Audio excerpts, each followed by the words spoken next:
lady told me one time, you can't go where your mind hasn't went. October 2017, my hunter and I were attacked by a bear.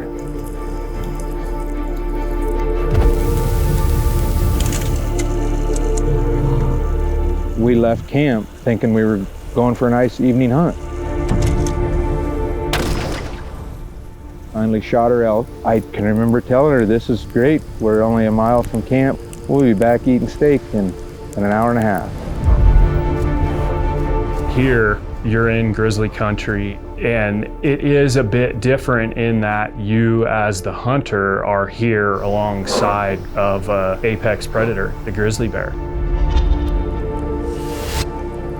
I was head down in an elk. He made the most perfect archery stock that you could ever do. The hunter seen the bear at full charge at about 25 yards. For such a large animal, they are so quiet. Most of the time you don't hear them coming up on you, and then last second they got that speed. It leaves you split seconds to make a decision. He made 2 bounds to get to us. The bear hit me and then attacked her, and then came back to me and then grabbed the elk and left. All he wanted was that elk. If he would have asked, we'd have gave it to him.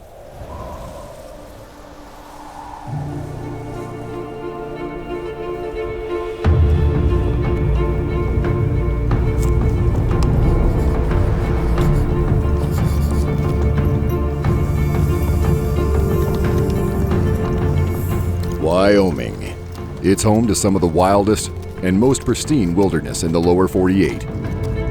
Here, the greater Yellowstone ecosystem thrives and remains one of the few places a hunter can experience the land and wildlife as it was before the modern era.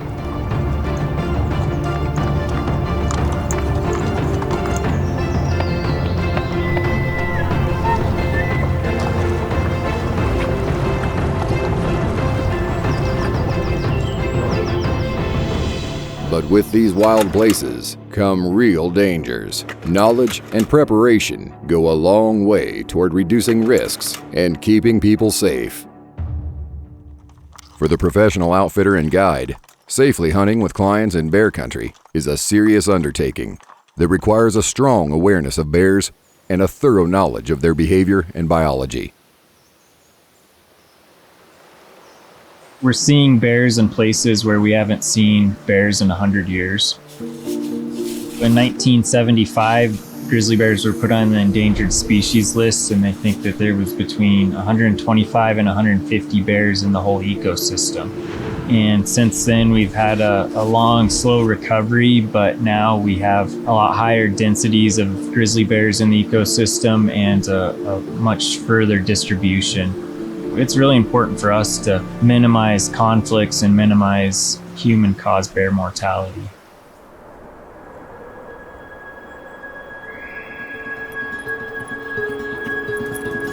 What I think has been a great disservice to the grizzly bears is this notion that these bears are immediately dangerous and are unstoppable. There's been a lot of bears injured and killed by folks that didn't understand the behavior that bear was exhibiting. And I think there have been some folks that have been injured or killed because they didn't understand what behavior that bear was exhibiting. They're animals, they behave certain ways, and if you understand how they behave, your chances of coming out of an encounter in good shape are a lot better. One major key to de-escalating a bear encounter is understanding bear behavior. 99% of bear encounters end with the bear just running off and avoiding people. There's 2 situations where bears don't avoid people. One is aggressive defensive behavior, and the other one is predatory behavior. So when we encounter a bear, we want to look at its head, its shoulders, and its posture. A lot of times in aggressive defensive encounters, bears show signs of stress by woofing at you or popping their teeth. A really serious stress indicator is a bluff charge. Those bluff charges, a lot of times, their head is high and they're not coming at full speed. And all those stress indicators are trying to tell you that you're too close to their food, space, or cubs. If you run across a very aggressive bear, the best thing to do is not get worked up.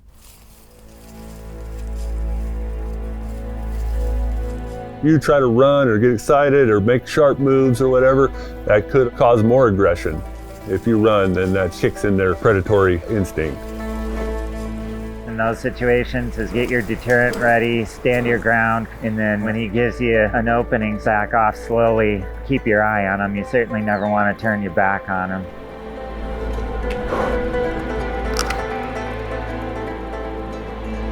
Bear.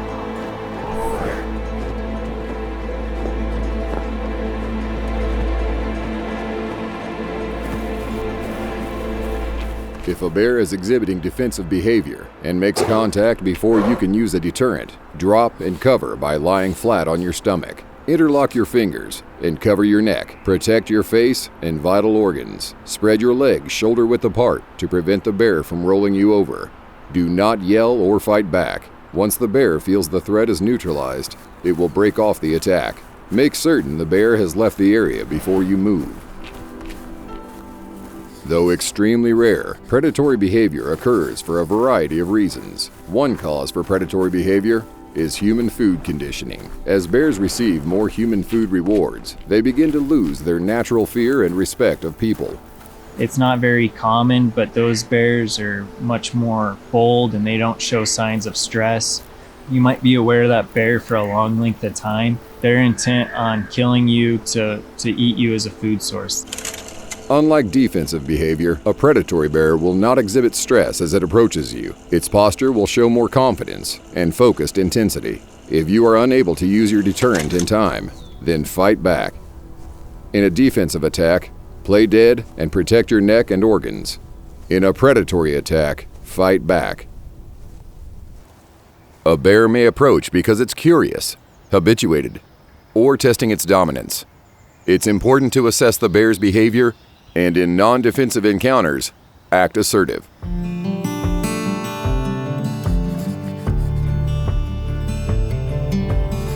Bear spray is a tool in the toolbox. Firearms are a tool in the toolbox. Your brain is a tool in the toolbox to keep you from getting into those encounters and keeping yourself safe. As a guide, make sure your client understands all tools available to them and how to use them. Go over some practice with them on how to pull the bear spray.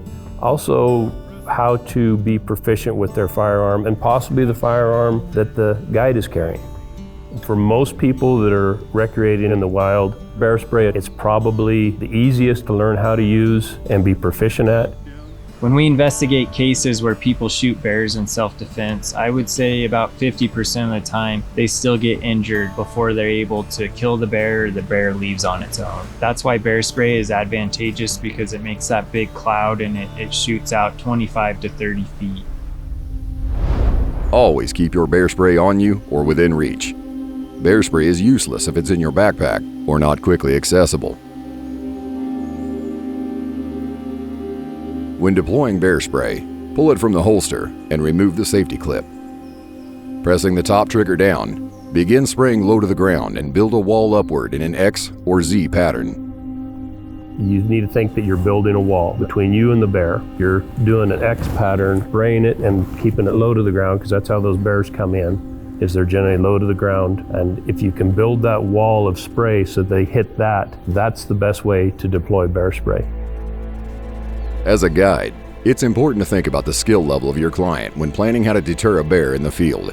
Your life could be in their hands. I don't really recommend a pistol. If you think you're good enough to where you can hit a beach ball thrown at you when you're not expecting it, then the pistol's a good idea. But if a bear attacks you and he's coming fast, you got to practice a lot and be very proficient with it. There are a lot of things you can do to minimize the seriousness of encounters: carcass management, good camp practices, safe hunting practices. But you need to go into that understanding that there is a possibility of a serious encounter and how best to prepare yourself to keep it from being very serious. Watch for bear sign or a carcass These are indicators that a bear may be nearby. Also, always hunt with a partner. Whether you're a guide hunting with a client or a pair of hunters, bears are deterred by groups. Hunt together and stay within sight of each other. During the fall hunting season, bears are preparing for up to 6 months of winter hibernation. They're in a stage of hyperphagia, or extreme hunger. This motivates them to stock up on calories and hunt for nutrient-rich food sources, such as animal carcasses. These bears are looking for food. Hunters are providing food with the carcasses on the ground. When you have meat on the ground, there's the blood smell in the air. So the bears are really attracted to that, and it just makes it for a volatile situation.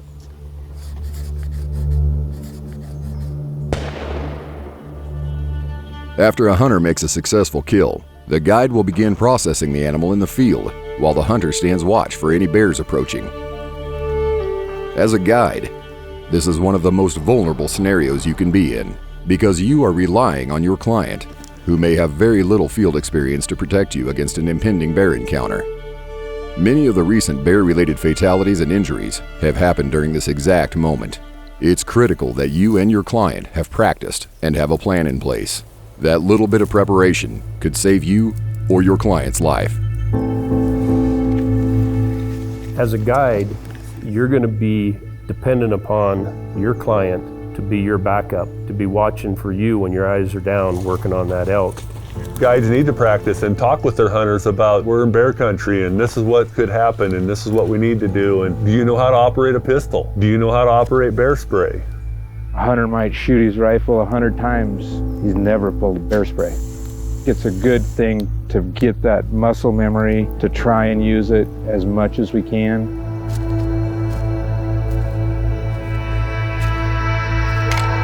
Bears have learned that a gunshot usually means food. And with a sense of smell 7 times stronger than a bloodhound, even in archery season, it's likely they've already caught wind of the kill. That's why it's critical that everyone knows their role in ensuring each other's safety while processing game in the field. So when you kill an elk, you want to have a plan on what you're doing. Hey! When you're going in on these carcasses, you need to make a lot of noise, let them know that you're there. Have your firearm or bear spray ready and accessible so if something does happen, you can get it out quickly and react. See that carcass down here in the trees? That's where a bear will probably come into. And one of you be over on this side where you have a clear view. The other one come around to this side over here and have a view. Keep making noise. Have your bear spray ready just to give us a heads up if the bear does come in on us quietly.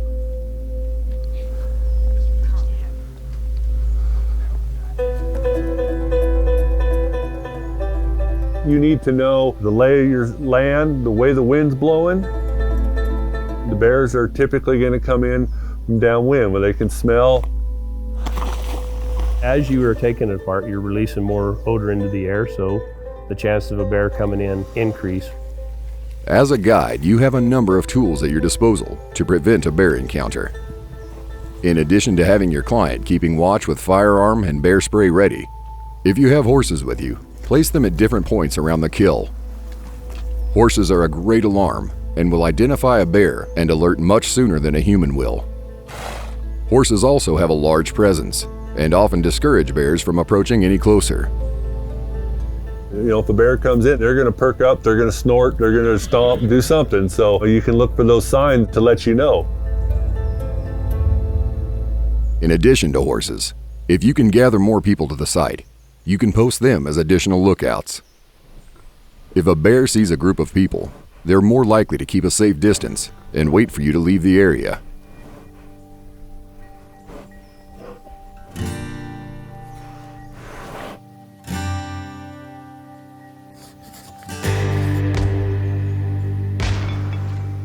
After successfully packing the meat, it's important to get it off the mountain as soon as possible.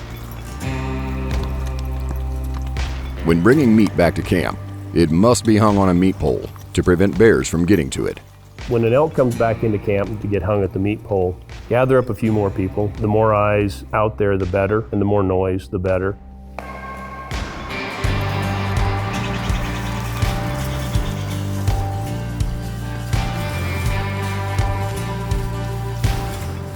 When the meat is hung, it must be hung a minimum of 10 feet high and 4 feet away from any vertical.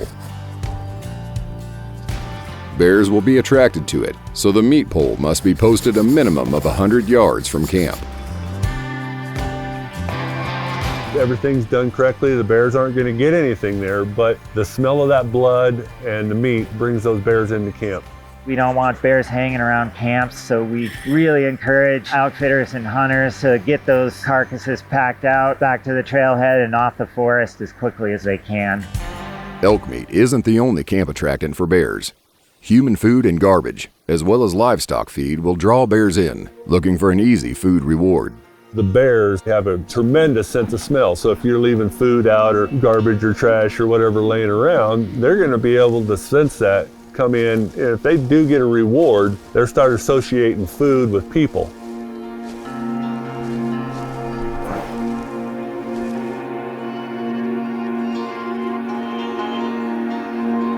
If a bear gets a food reward, they keep coming back. So when bears come into camp, we want people to make noise and run them out of camp, and for it to not be a good experience for them.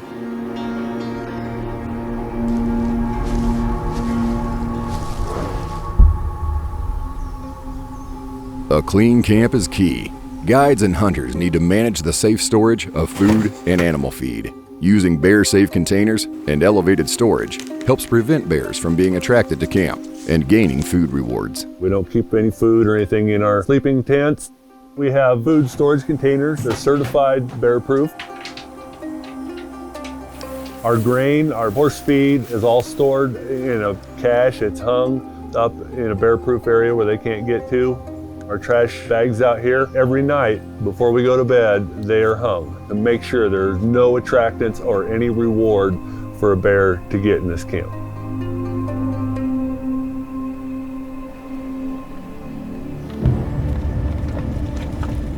When you take a client that has no experience in the backcountry, your role in that situation is to educate them, keep them safe, make sure they have a great experience, and get them home. Hunting is a time-honored tradition in the greater Yellowstone ecosystem. Your preparation and committing to these best management practices will help you stay safe, have a great hunt, and preserve our wild lands and wildlife. When you come out here and you see a grizzly track in the snow, you understand that you're in some of the wildest country in the lower 48 states. You get out in that country and you really get a sense that you're part of something that is pretty hard to find anymore. Bears are part of what makes that wilderness wild. We have a responsibility to keep that wilderness wild, and being bear safe and aware of what's going on around you is part of that.